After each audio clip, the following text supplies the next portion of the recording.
Capítulo 3. El contexto normativo de la administración pública. La administración pública es la ejecución detallada y sistemática del derecho público. Toda aplicación de las leyes generales es un acto de administración. Esto lo escribió Woodrow Wilson hace 100 años en un ensayo entonces oscuro, pero que ahora se considera una formulación clásica del papel de la administración pública. Su ensayo The Study of Administration aportó el fundamento intelectual para una distinción que trajo consigo años de frustrante debate: la dicotomía entre política y administración. La polémica gira en torno de una pregunta doble, a saber, ¿dónde está la línea que divide la política de la administración? Y suponiendo que pueda hallarse, ¿qué tan útil es su aplicación? La importancia que concedemos a estas cuestiones obedece a nuestras nociones de responsabilidad y rendición de cuentas. Si yo, como administrador público, soy tan solo el ejecutor de la ley, entonces la responsabilidad por las consecuencias de esa ejecución recae en aquellos que proponen la ley. Mientras mis acciones puedan basarse en esa ley, estaré actuando correctamente. Tal parecería ser una medida directa de corrección administrativa. Por supuesto, la dificultad surge cuando pasamos a los casos particulares, al decidir que una familia es inelegible para recibir asistencia.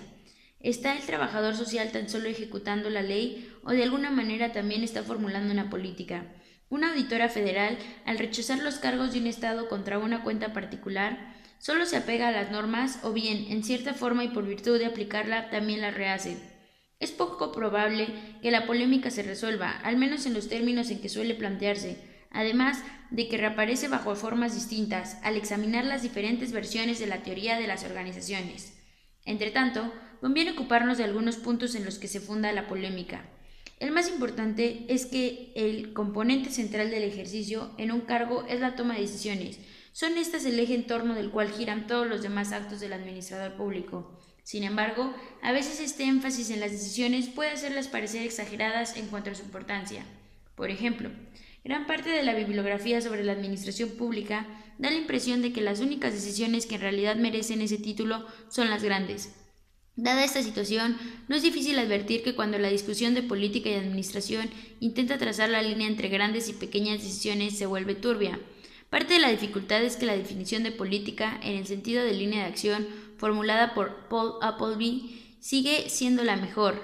Una decisión política es cualquier decisión tomada en tu nivel o más arriba. En otras palabras, tratar de distinguir solo superficialmente entre decisiones políticas y decisiones administrativas, entre grandes y pequeñas decisiones, no sirve de mucho. Aunque la decisión del trabajador social es claramente administrativa, desde el punto de vista del cliente resulta igual de claro que es una decisión política. Se han propuesto varios caminos para salir de ese enredo, desde la idea de que el administrador debe ser una buena persona y seguir sus instintos, hasta la advertencia de que la auditora debe aplicar las reglas al pie de la letra. Sin embargo, ninguna de estas propuestas nos ayuda para enfrentar los conflictos graves de la función del administrador como encargado de tomar decisiones. La base normativa para la toma de decisiones. Tomar decisiones significa elegir, seleccionar entre alternativas reales o imaginarias, escoger una cosa u otra, una persona u otra, una acción u otra. Algunos aspectos de la toma de decisiones conciernen a la autoridad, que tiene la facultad legítima de tomar una decisión, mientras que otros atañen al poder, que tiene los recursos para hacer cumplir una decisión.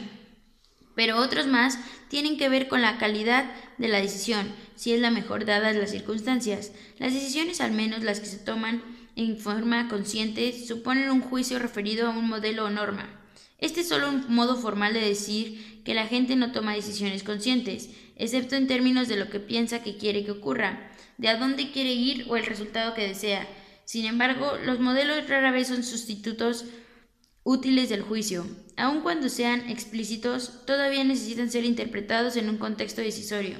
Toda aplicación particular de leyes generales es un acto de administración, poniendo la afirmación de Wilson en los términos que empleamos aquí. Toda aplicación particular de un modelo intercorporado a una ley, una regulación o una norma cultural es un acto de juzgar. Explorar los modelos con los que los administradores públicos hacen juicios es explorar los valores que la administración pública.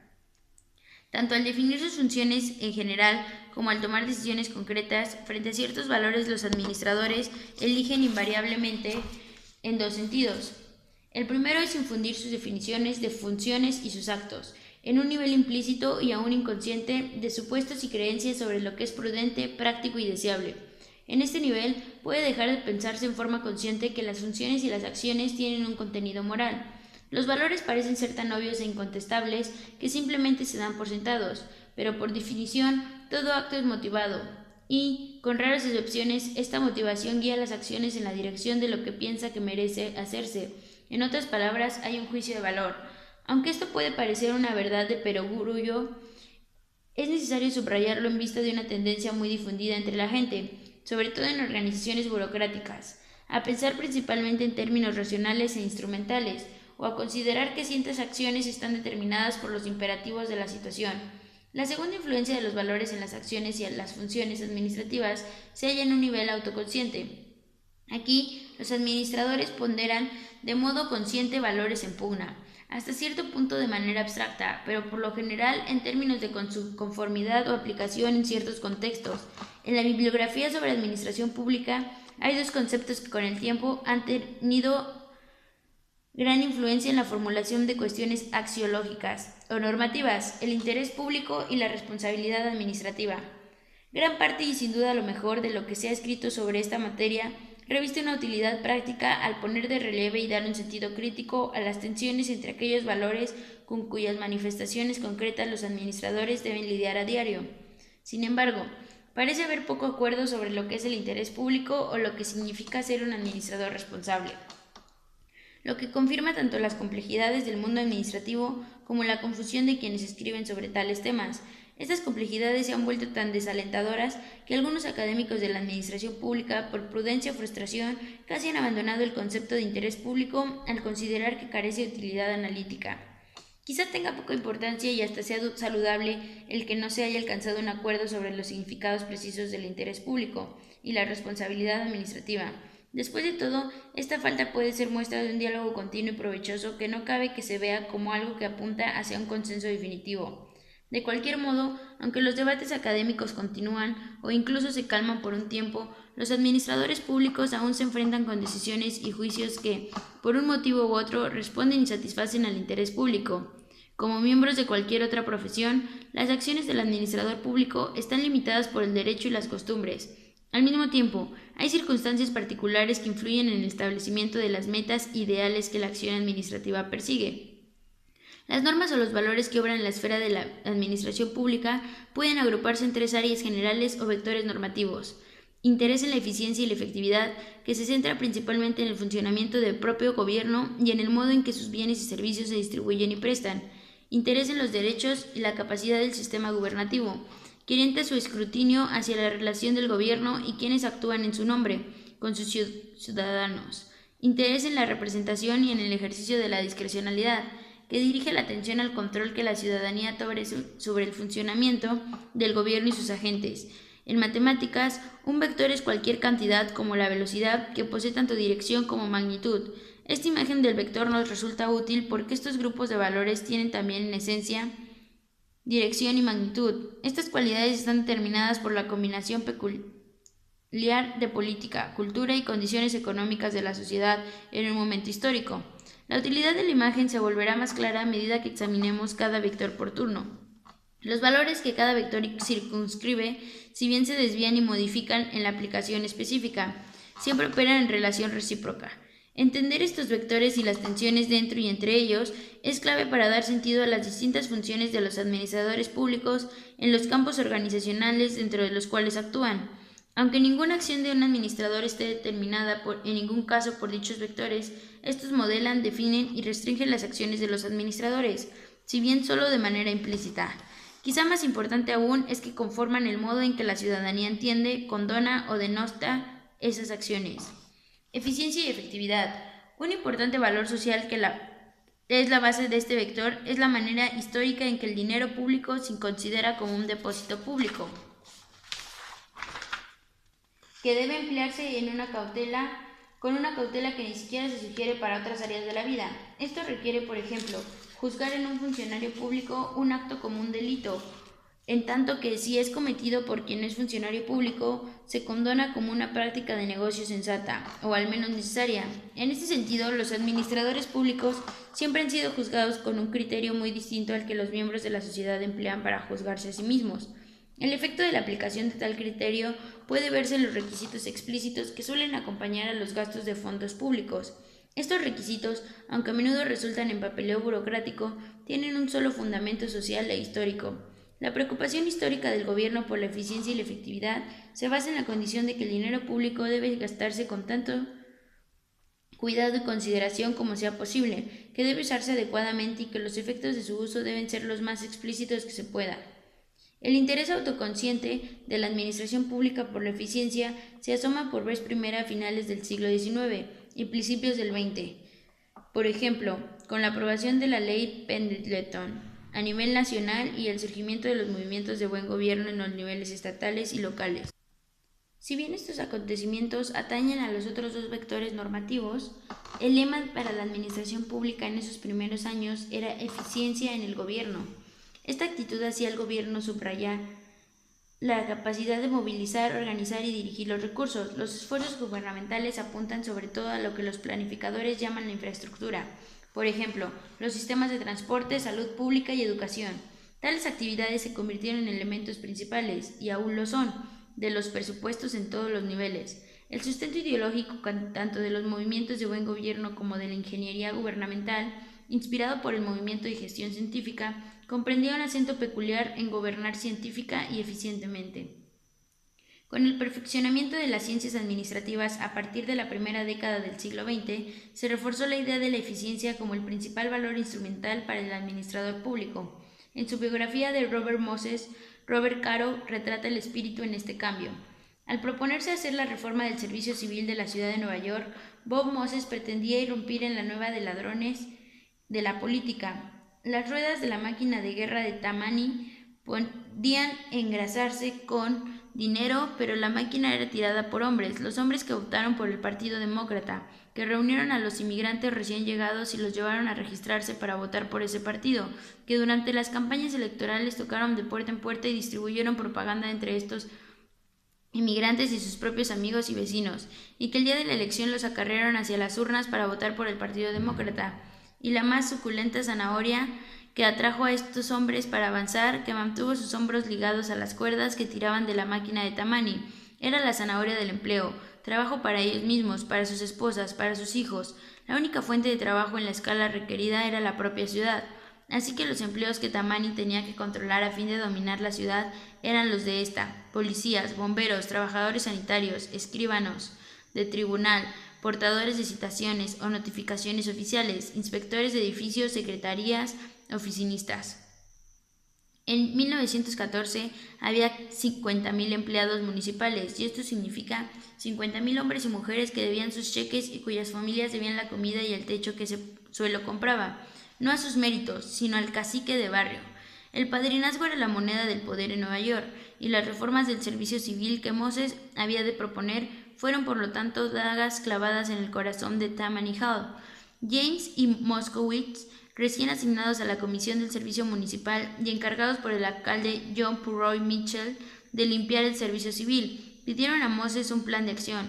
Moses dijo que el primer paso tenía que ser una reforma del sistema de evaluación de la eficiencia de la ciudad, un sistema de calificaciones dadas por los supervisores a sus subordinados para determinar si había que ascender a un empleado del servicio civil u otorgarle un aumento de sueldo.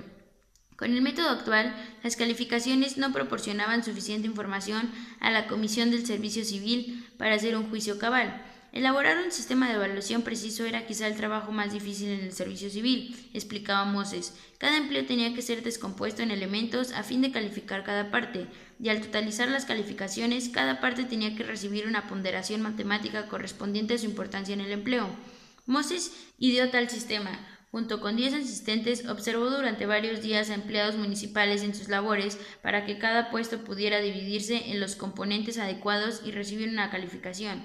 En 1915, el resultado fue el informe pormenorizado sobre la evaluación de la eficiencia de empleados del servicio civil, con excepción de miembros de las fuerzas uniformadas en los servicios de policía y bomberos, y en los rangos inferiores de los barrenderos. El informe fue una propuesta de una pureza, una fuerza y un alcance que era casi más religioso que gubernamental. Todo el servicio del gobierno fue dividido en 16 categorías, y cada una se subdividió a su vez por empleos. Cada uno de estos fue analizado para mostrar sus funciones y responsabilidades. A esas se les dio una ponderación matemática y se totalizó para obtener una calificación precisa. Ningún proceder en el trabajo era demasiado pequeño para ser calificado. Aún la personalidad debe reducirse a números. La personalidad, decía Moses, incluye aquellos elementos intangibles cuya existencia no admite pruebas fácilmente, pero aún así, cada empleado debe recibir una calificación de personalidad. Los hombres tendrían que hacer sacrificios en aras del sistema, pues Moses tenía una solución simple en el caso de que algunos empleados no obtuvieran una calificación suficiente en sus pruebas para los puestos que ocupaban. Tendrían que aceptar descensos en el escalafón y recortes de salario. Los empleados innecesarios, agregaba, tendrían que ser eliminados. La tercera tendencia reforzadora, aunque no pareciera así al principio, provino de la ideología de cambio social, incubada como respuesta a la Gran Depresión. A medida que los gobiernos estatales y federales optaron cada vez por una legislación social, la eficiencia fue dejando de ser satisfactoria como principio organizativo. Esto ocurría por varios motivos. La propuesta de Moses era difícil de aceptar en términos políticos. La versión que se adoptó al cabo en Nueva York fue bastante diluida, aunque parecía tener algún sentido al menos para cierto tipo de empleos. Conforme el gobierno en todos los niveles comenzó a proporcionar más servicios, como guarderías y asilo de ancianos, y relativamente cosas, como edificios. La idea de clasificar empleos y dividirlos en tareas tenía cada vez menos sentido, pero un problema aún más fundamental era que la pesada organización vertical y el estilo gerencial de cada sistema implicaban y comenzaron a ser cuestionados. No fue que las estructuras jerárquicas sufrieran un cambio radical, ni que se descartaran los programas de evaluación del servicio civil, sino que había un reblandecimiento de actitud en dos direcciones. Una en el sentido de aceptar la idea de que la motivación e iniciativa del trabajador son esenciales para el manejo adecuado de una organización. Se argumentaba que cualquier organización que suprimiera estos elementos en su planta de trabajadores a duras penas podría ser eficiente sin importar qué tan buenos fuesen sus números. En segundo lugar, a medida que el gobierno en general adoptaba una función más activa, es decir, la incitación al cambio, sobre todo social, en vez de mantener simplemente la infraestructura, surgía cada vez más la pregunta: ¿eficiencia para qué? Así, la efectividad se volvió una preocupación adicional, centrándose tanto en la ejecución de un trabajo como en si tuvo un efecto adecuado a las metas y los objetivos de la dependencia, como lo explica un jefe de sistemas directivos en la Oficina Federal de Gestión y Presupuesto. Con los años, el programa de gestión en el gobierno federal puso un énfasis variable en la eficiencia y la efectividad. Si bien la primera tendía a recibir una atención más constante, el acento en la eficiencia dentro de los programas gubernamentales es muy natural, por la continua presión de mantener bajos los impuestos y al mismo tiempo ampliar los servicios de gobierno. Pero hay un punto en el que los resultados decrecen cuando la balanza se carga demasiado hacia la persecución de la eficiencia.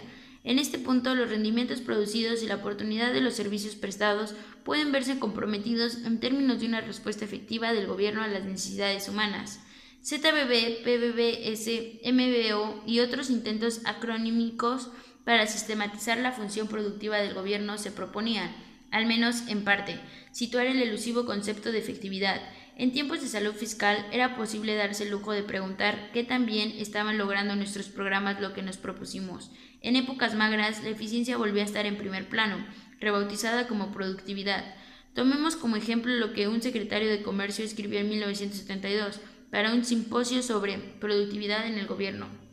Mejorar la productividad en el sector público de la economía estadounidense es fundamental para el éxito del actual esfuerzo federal para crear, mediante varias iniciativas políticas, un clima que fomente una tasa más alta de crecimiento productivo a largo plazo en el conjunto de la economía. Es fundamental primero por el tamaño y el rápido crecimiento del sector público como parte de un todo, pero también es crucial porque ningún programa gubernamental para alentar tasas más altas de crecimiento productivo en el sector privado tendrá éxito si el propio gobierno da un mal ejemplo, o lo que se piensa que es un mal ejemplo debido a una valoración inadecuada o la mitología popular. En la bibliografía sobre la teoría de las organizaciones, los valores gerenciales de eficiencia, efectividad y más recientemente productividad tienen su referente más cercano en el tratamiento que Max Weber da a la idea de autoridad legal, racional, instrumental. La descripción que hace Weber de la manifestación organizacional de esta forma de autoridad, la burocracia, es ahora familiar para cualquier nuevo estudiante de administración pública. Sus elementos principales incluyen jerarquía de autoridad, organización ceñida a reglas, esferas de competencia definidas para los empleados del gobierno, actos administrativos registrados por escrito y separación entre el personal administrativo y la propiedad de los medios de producción. La distinción entre organización pública y privada no venía particularmente el caso en el discurso weberiano sobre la autoridad legal racional, debido en gran parte a la penetración de la forma de organización burocrática en todos los sectores de las sociedades industriales, aún en la época en que Weber escribió. El modelo burocrático que describía era y aún lo es común en las organizaciones eclesiásticas, gubernativas, militares e industriales. Estos sectores podrían perseguir fines muy diferentes, pero los medios burocráticos de control administrativo, a través del ejercicio de la autoridad legal racional, brindan un instrumento de fuerza uniforme para alcanzarlos. Los valores de eficiencia, efectividad y productividad suponen necesariamente en la terminología de Rittel y Weber la existencia de problemas dóciles antes que perversos. Es obvio que las limitaciones de dichos valores enfrentan problemas que muestran características de perversidad. Los problemas perversos requieren orientaciones valorativas, diferentes o al menos adicionales, para poder hacerles frente de manera razonable. Sin embargo, las normas burocráticas de racionalidad y eficiencia alientan entre los miembros de una organización la tendencia a considerar que las relaciones internas son más estables, predecibles y decisivas que lo que garantiza la naturaleza de los problemas que enfrentan. Cuando esto ocurre, los problemas perversos son tratados como si fueran dóciles, con las consecuencias inevitables, persisten o son reemplazados por otros de igual carácter. Resulta claro que el vector normativo de eficiencia y efectividad se ajusta más al campo intraorganizacional y en menor grado al de organización y al individuo. En cuanto al campo interorganizacional, la eficiencia suele ceder su puesto a otros valores, dado el ambiente a menudo politizado y turbulento de la mayoría de las organizaciones públicas. La eficiencia suele volverse una norma del desempeño administrativo solo después de que otras cuestiones más globales como la supervivencia y la adaptación están debidamente probadas. La adecuación de la eficiencia depende de un contexto relativamente estable, libre de interferencias externas, con metas organizacionales bastante viables y fijas, y relaciones internas rutinarias y predecibles. Desde luego, este no es siempre el caso aún dentro de los límites de las organizaciones, pero tal estabilidad es por regla general más evidente adentro que afuera. Cuando esas cuestiones dejan de ser problemáticas, la eficiencia surge como un valor conductor más apropiado para los administradores públicos. Derechos y adecuación del proceso. La libertad individual y el conjunto concomitante de derechos que han evolucionado para proteger son tan básicos para la cultura estadounidense que cualquier comentario sobre su importancia sonará trillado y perogrullesco. No obstante, los administradores públicos son actores principales en el drama que ha llevado hasta el final esta evolución. Las funciones de los administradores, desde el punto de vista del individuo, cuyos derechos necesitan protección, son anómalas en el mejor de los casos. Como agentes del gobierno, los administradores tienen la tarea de concretar la generalidad de las leyes estableciendo los procedimientos para aplicarlas a los casos individuales. Este elemento esencial en la relación de poder entre administradores y usuarios se refuerza por medio de las estructuras jerárquicas que suelen servir para organizar la acción administrativa. El resultante y necesario ejercicio de la discrecionalidad crea dilemas para los administradores. Un aspecto de estos dilemas es que se supone que los administradores deben actuar conforme a lo que interpretan como la letra de la ley. Después de todo, para esto fueron contratados. Sin embargo, el resultado puede ser de equidad en lo general y de un pisoteo de derechos individuales en lo particular. Esta posibilidad tan real con tanta frecuencia sienta las bases para la acción tanto legislativa como judicial en la forma de códigos administrativos y decretos de derecho administrativo. Su efecto no solo es guiar y delimitar la acción administrativa, sino también reforzar el reconocimiento de los derechos del individuo como piedra de toque de la sociedad legítima para dicha acción. Esto conduce a otro aspecto en los dilemas. Enclavada en la idea de libertad individual hay un sentido de equidad, a saber, que cada individuo debe ser tratado con arreglo a sus circunstancias y recursos. Esto se pone en práctica en una noción de justicia y es uno de los fundamentos. Por ejemplo, de la evaluación de recursos en los programas de mantenimiento de ingresos, con el corolario de que una persona debe obtener solo aquello que merece. En muchos casos, el resultado ha sido un intento de particularizar la acción gubernativa, prestando servicios que satisfagan circunstancias individuales. Esta individualización, por regla general respaldada por recursos insuficientes para satisfacer toda necesidad reconocida, se critica entonces por su falta de equidad horizontal. Esta situación de maldito si lo haces y maldito si no lo haces se torna aún más compleja para los administradores que aplican reglas y procedimientos a la luz de valores profesionales y normas políticas locales. La administración del bienestar social ofrece un ejemplo claro de todas estas dificultades. El núcleo del problema de bienestar social es la concesión de dinero. Una vez que una familia cumple con requisitos categóricos, por ejemplo, que haya solo un padre en el hogar, la colocación de los recursos de una localidad resuelve, en primer lugar, si dicha familia es elegible para su concesión, y en segundo, si es elegible, el monto de la subvención a la que tiene derecho. En la mayoría de los casos, la ley establece qué es lo que constituye una familia necesitada. Entonces, la regulación especifica la forma en que se consideran los diversos elementos del ingreso y la necesidad. Los cambios y desviaciones en estos elementos ilustran la función de los diferentes aspectos normativos. Por ejemplo, para determinar la elegibilidad y el monto de pago es preciso que un Estado establezca un criterio de necesidad, que encuentre equilibrada la cantidad de dinero que una familia necesita para vivir con el monto que la entidad federativa está dispuesta a entregar. Tal criterio de necesidad o un porcentaje establecido del mismo se convierte así en la medida de elegibilidad. Por ejemplo, si el nivel de necesidad es de $410 al mes en una familia de 4 miembros, entonces aquella cuyo ingreso supere la cifra es inelegible para cualquier asistencia en efectivo, mientras que la que percibe menos es elegible para recibir la diferencia entre su ingreso y el criterio establecido. En realidad, esta es una sobresimplificación, pero ilustra el punto principal. Hasta mediados de los años 60 y principios de los 70, en algunos estados los administradores de la asistencia social inducidos por el sentir político local quisieron introducir al proceso la equidad individual, un subsidio comparable a la necesidad de una persona, al reconocer que los costos de alimentación, transporte y vivienda varían mucho para familias en una situación por lo demás similar. Esto significaba que un subsidio único para todas las familias aparecía como algo básicamente injusto, por cuanto que no reconocía las condiciones particulares. Para paliar la situación se concibieron varios mecanismos, todos los cuales consistían en ofrecer asignaciones especiales para los gastos de estos rubros. El primero de ellos era un subsidio adicional para cada nuevo miembro de la familia. Así, utilizando el número original, el criterio de necesidad para una familia de 3 podría ser de $360 y para una de 5 de $460.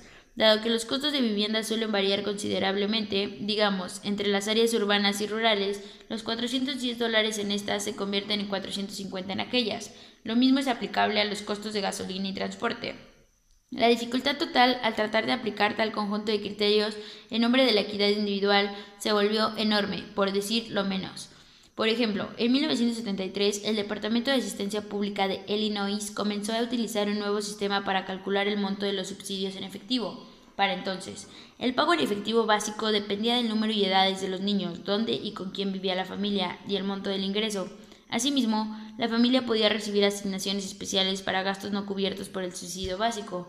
Illinois tenía 90 asignaciones especiales, 70 en la categoría FDC, que podían aplicarse en 135 formas distintas, dependiendo de las circunstancias de cada familia. En 1973, Illinois optó por lo que se llama un subsidio fijo modificado, consolidando 51 de las categorías en una cantidad única. El efecto fue que, en términos generales, era más probable que familias del mismo tamaño recibieran cantidades similares, equidad horizontal, aunque resultaba menos probable que obtuvieran una suma que satisfaciera sus necesidades particulares, equidad individual. Sin embargo, otro aspecto de esta variación fue un cambio en la relación de la dependencia con los derechos del ciudadano. A fin de obtener toda la información necesaria para realizar los cálculos que requería individualizar el subsidio, el trabajador social tenía que indagar profundamente en los asuntos del usuario. En muchas localidades, esta indagación tuvo su mayor sustento en una norma que insistía en que solo el merecedor recibiría asistencia y en que la dependencia de ayuda social era la única autoridad legítima para externar tales juicios.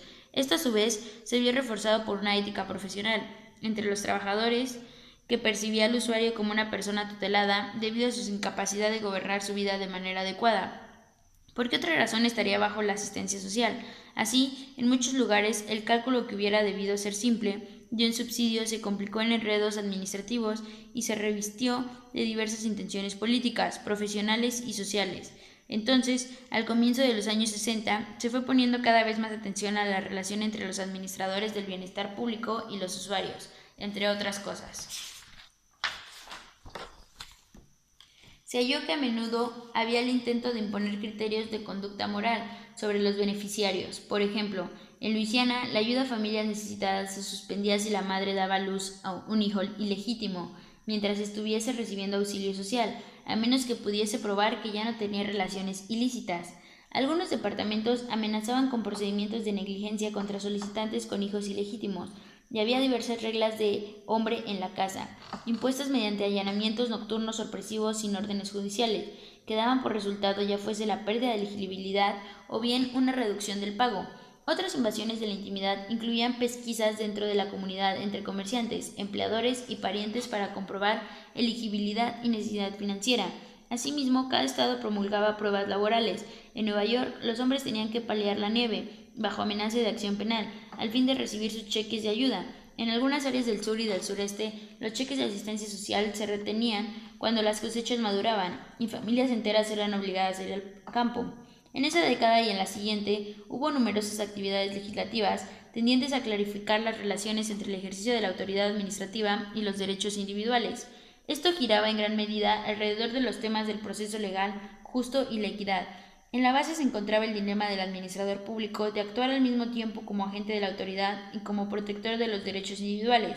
Este compromiso normativo con los derechos individuales tiene sus raíces intelectuales en las obras federalistas y en la teoría democrática constitucional. Aquí se incluyen los derechos de individuos y grupos en mutua relación, y lo que es más importante, respecto al propio gobierno. Así, a medida que la idea del proceso justo evolucionó en el derecho constitucional y administrativo, se establecieron reglas de conducta, por así decirlo, para proteger por un lado al individuo y al grupo, y por el otro compensar las violaciones de tal protección. El tema del proceso justo, así como la teoría democrática constitucional, revestían preocupaciones de igualdad, lo que al comienzo de la historia de este país había sido en lo fundamental un interés por la equidad en y entre estados, se convirtió en una preocupación por la equidad en y entre grupos de individuos.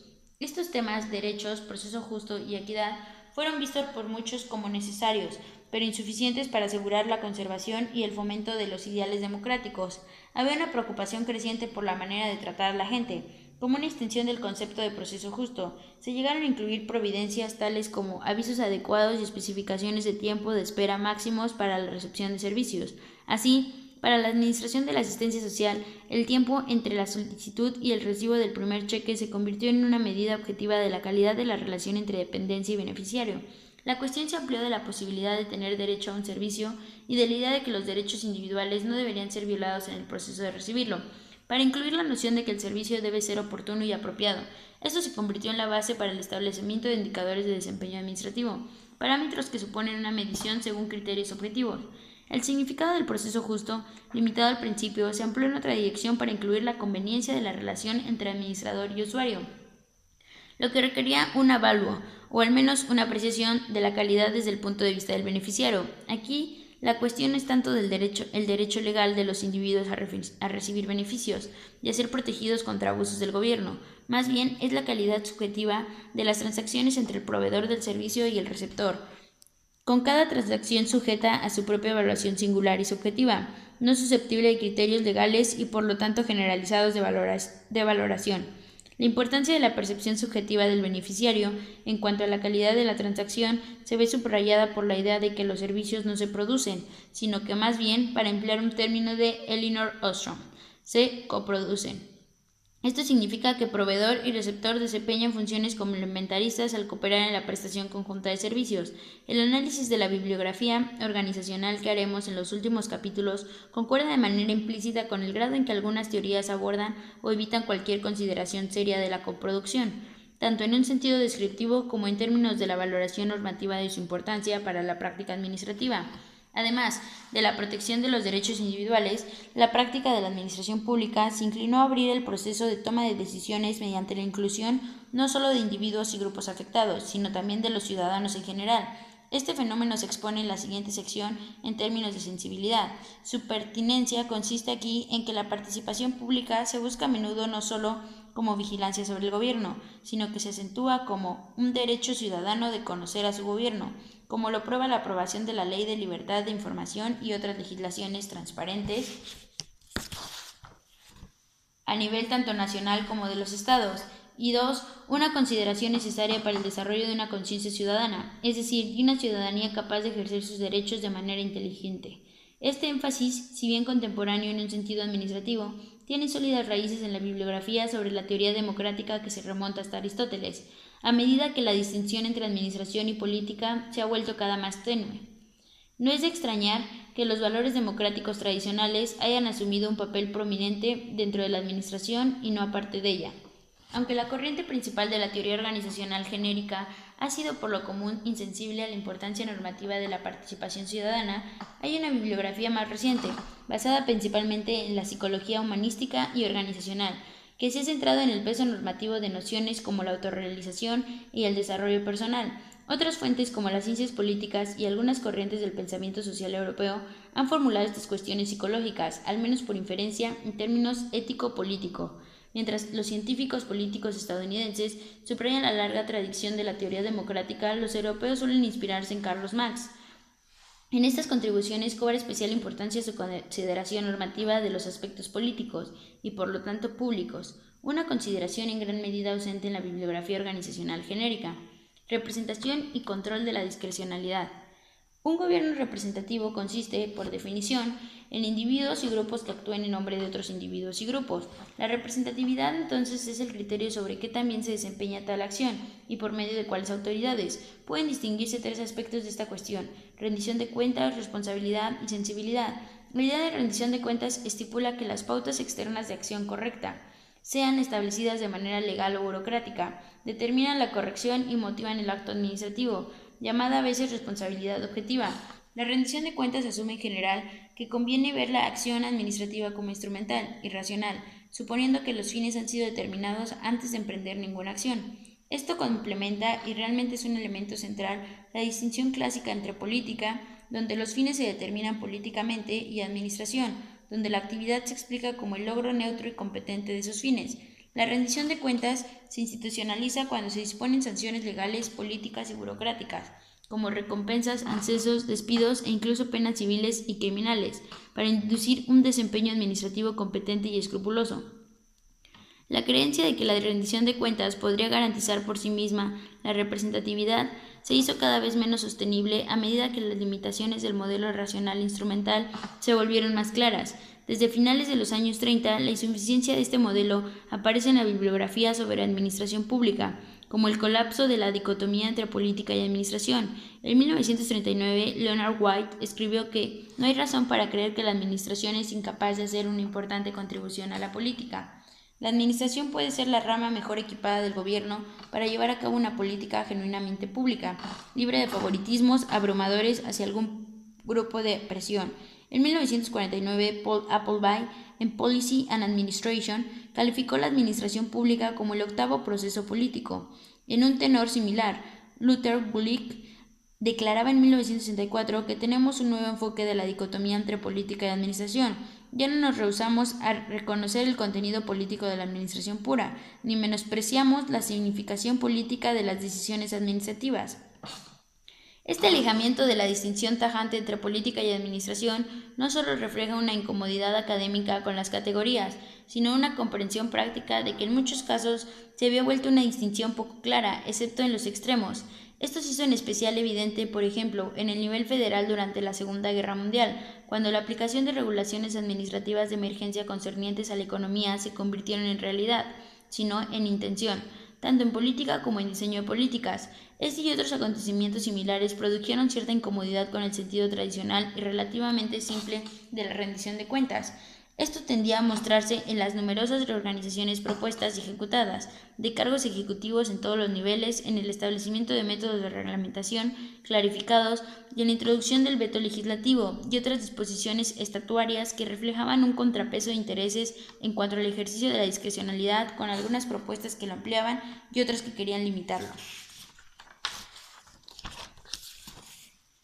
Con esto surgió un nuevo planteamiento de la rendición de cuentas, en el que su sentido original llegó a ser complementado, aunque de ningún modo reemplazado por variaciones sobre el concepto de responsabilidad administrativa del individuo.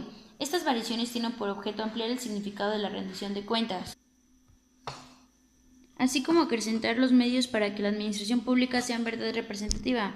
En un sentido, la responsabilidad administrativa implica que el individuo debe apegarse a criterios de competencia profesional técnica. Conforme la parte técnica del trabajo del administrador se ha vuelto más compleja, Este sentido de responsabilidad administrativa separa una esfera de actividades que debe ser inmune a cualquier intromisión política.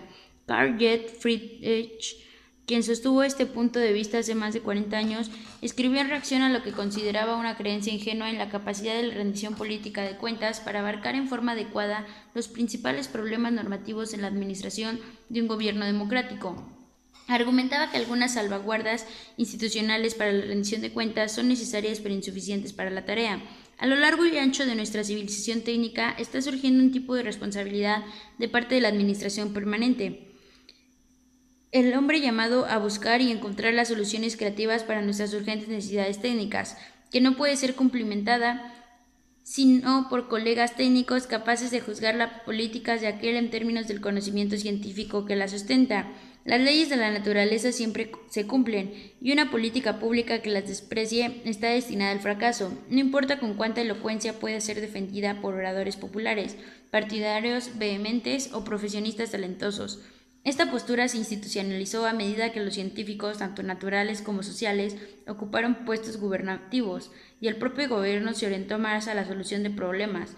Esto se ilustra, por ejemplo, con la aparición de grupos técnicos que fungían en calidad de asesores en la toma de decisiones administrativas. Otro ejemplo es la creciente utilización de expertos para ofrecer información y opiniones técnicas en el proceso de creación de reglas. En tercer lugar, está el recurso de especialistas técnicos contratados de empresas de investigación y grupos de expertos think tanks para plantear líneas de acción o políticas alternativas. La premisa básica es que los agentes están gobernados por criterios de competencia profesional y técnicas revelados por medios científicos y otros recursos presumiblemente de valor neutral. Cuando no hay criterios de rendición de cuentas o son ambiguos en determinada situación, la opinión del problema de nuevo expresada por Friedrich es que los servidores civiles y por extensión los expertos que emplean en el análisis de políticas también deben actuar de acuerdo con el sentir público prevaleciente. Junto con los criterios profesionales, argumenta el autor, esto ofrece un marco suficiente, limitado desde luego por controles institucionales necesarios, dentro del cual los administradores públicos deben actuar de un modo responsable. El otro sentido general de la responsabilidad administrativa individual sostiene que los administradores deben actuar de acuerdo con su sentido de obligación moral. Esto puede definirse en términos generales, los conceptos básicos de honradez, justicia y equidad, por ejemplo, o en términos más específicos, como los que se emplean en un código de ética o de principios profesionales. Un buen ejemplo de estos últimos son los 12 principios adoptados en 1984 por la American Society for Public Administration. Véase el recuadro anexo. En cualquier caso, se establece un compromiso con una serie bastante general de normas destinadas a moderar lo que de otro modo podría ser una obediencia incuestionable a un ordenamiento legal o burocrático. A diferencia de la confianza en la competencia profesional o técnica, que tiende a recibir una posición destacada, aquí la obligación aparece como una guía de acción cuando las leyes o los procedimientos formales son demasiado generales o vagos para ofrecer respuestas a problemas singulares. Este tema permea gran parte de la bibliografía reciente sobre la administración pública y entraña el sentido general de que el administrador público es ante todo un buen ciudadano que entiende y se compromete con su trabajo para el bien social. Lo anterior puede verse, por ejemplo, en algunas propuestas para reformar el servicio civil que acentúan la importancia de una educación general en artes liberales para los administradores. Sentimientos compatibles también son evidentes en una parte de la bibliografía sobre la nueva administración pública, como cuando H. George Frederickson manifiesta que la búsqueda de la igualdad social da a la administración pública una verdadera base normativa. En ambos casos, competencia profesional y técnica y obligación moral, los criterios de corrección son externos al individuo y como tales pueden considerarse tal vez necesarios, pero en definitiva insuficientes para fundar la acción administrativa responsable. La dificultad en este punto, según teóricos como Orion White, es que también debe haber un sentido de responsabilidad personal por las acciones propias. Sin esto, los criterios externos generalizados suelen ser utilizados para disfrazar actos de otro modo censurables. Tal responsabilidad personal entraña el reconocimiento por parte del administrador de la naturaleza existencial de toda acción. En el fondo, esta es siempre personal, aún bajo el manto de criterios externos de legitimidad.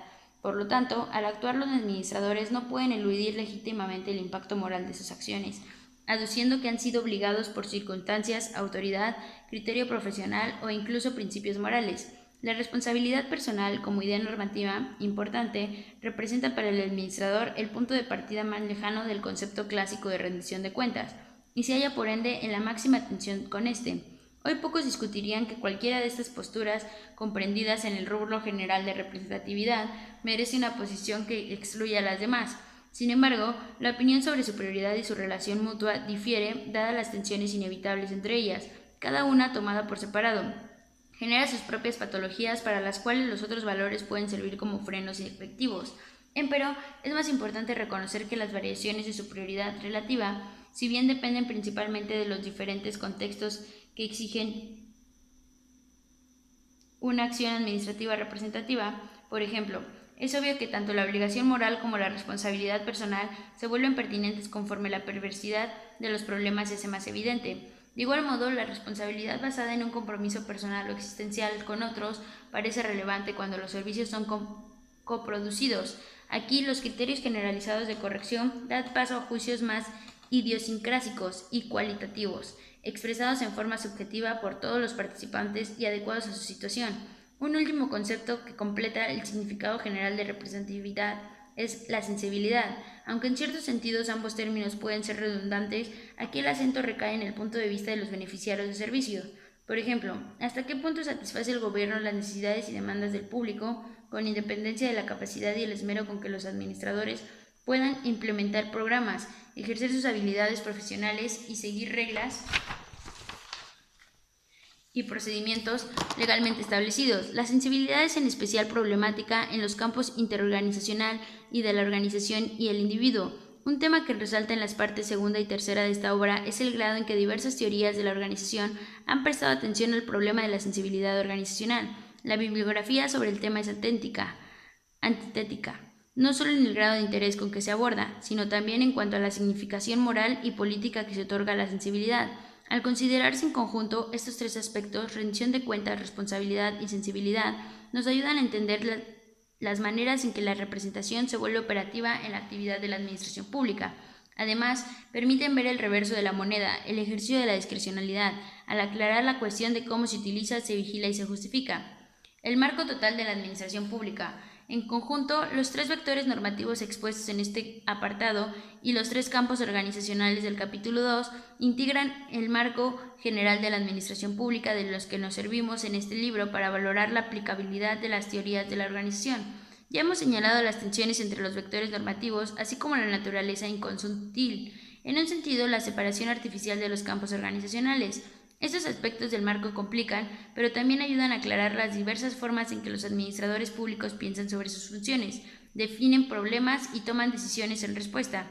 Todo esto se ve influido por los campos organizacionales que más afectan las decisiones cotidianas de los administradores, así como sus valoraciones personales de las tensiones entre valores opuestos.